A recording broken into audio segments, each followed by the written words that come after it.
जय माता दी दोस्तों। 17 अक्टूबर को घोड़े पर सवार होकर मां अपने भक्तों को दर्शन देने धरती पर आ रही है। ऐसे में मां के बहुत से भक्त पूरे 9 दिनों का उपवास करते हैं और पूरी श्रद्धा से मां की पूजा अर्चना करते हैं। तो इस वीडियो में हम आपको कुछ ऐसी बातें बताने वाले हैं जिन्हें हर व्रत रखने वाले व्यक्ति को ध्यान में रखना जरूरी है।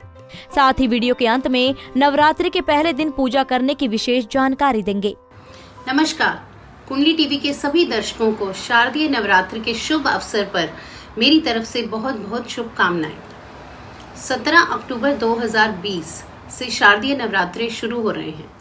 शारदीय नवरात्र अश्विन मास की शुक्ल पक्ष की प्रतिपदा तिथि से शुरू होकर नवमी तिथि तक मनाए जाते हैं और अगले दिन यानी कि दशमी वाले दिन दशहरा मनाया जाता है। तो नवरात्र में जगत जननी मैया के 9 रूपों की पूजा की जाती है। 9 अलग अलग दिनों पर 9 अलग अलग रूपों की पूजा की जाती है माँ के। नवरात्र के 9 दिनों में सब लोगों को कुछ नियमों का पालन करना चाहिए।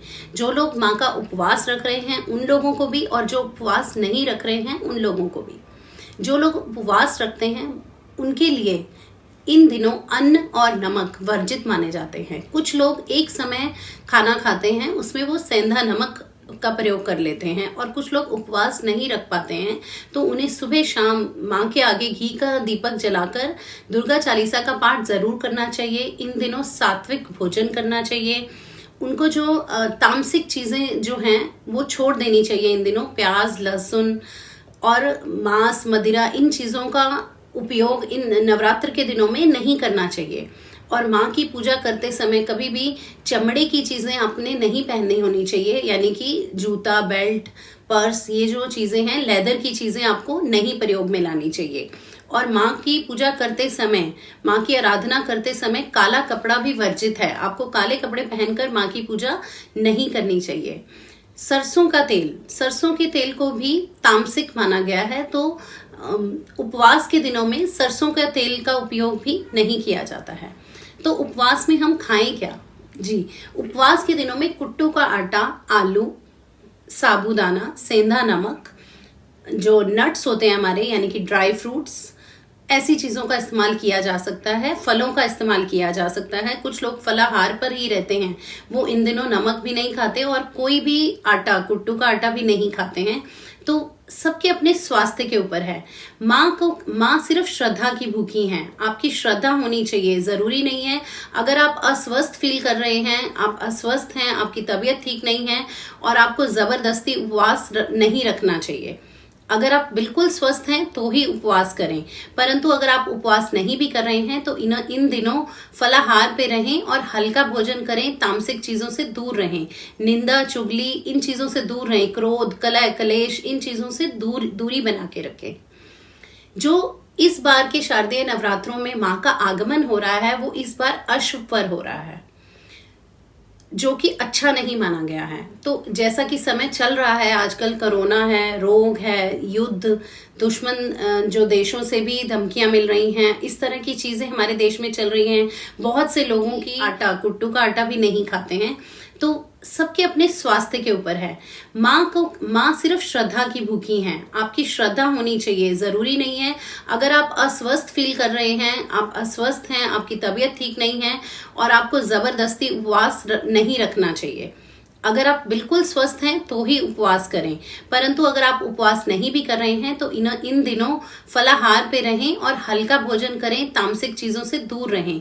निंदा, चुगली, इन चीजों से दूर रहें। क्रोध, कलह, कलेश, इन चीजों से दूरी बना के रखें। जो इस बार के शारदीय नवरात्रों में माँ का आगमन हो रहा है वो इस बार अश्व पर हो रहा है, जो कि अच्छा नहीं माना गया है। तो जैसा कि समय चल रहा है, आजकल कोरोना है, रोग है, युद्ध, दुश्मन जो देशों से भी धमकियां मिल रही हैं, इस तरह की चीजें हमारे देश में चल रही हैं।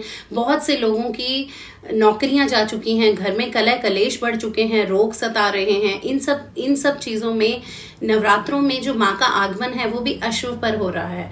तो इसीलिए मेरी आप सब लोगों से गुजारिश है कि इस बार नवरात्रों को बहुत ही अच्छे से मनाएं, अच्छे से माँ की पूजा अर्चना करें, माँ को खुश करें और उनका आशीर्वाद पाएं।